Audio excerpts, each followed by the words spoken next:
এই বিল, দেখো আমাদের বিদ্যালয়ে থাকে এই ছেলেটা না, ওই ছেলেটাই তো। ছেলেটা কেমন? জঙ্গলের মধ্যে ফুল, একদম আনসি, খ্যাত খ্যাত না। এই পেলে মনে হয় ধানের গন্ধ। ছেলেবেলা মনে হয় পারফেক্ট ইউজ করবে। জুতাটা ছিঁড়ে গেল, এখন কি হবে? টাকাও তো নাই যে সেলাই করাবো। কি রান্না করেন?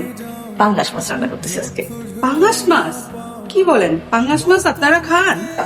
আমার তো শুনলেই গা ঘিন করে, কেমন যেন লাগে, বমি বমি আসে।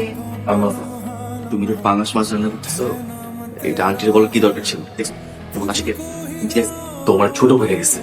ছোট করছে, তোমাদেরকে ছোট করলে আমার একদম ভালো লাগে না। আমরা তো গরিবই, এত কথা গায়ে মাখলে হইব? তাই বলে মানুষ সবসময় আমাদের এইভাবে ছোট করবে? শোন বাবা, মানুষটা এরকম, যার দুর্দিন সে শুধু বোঝে, অন্যকে বুঝতে চায় না।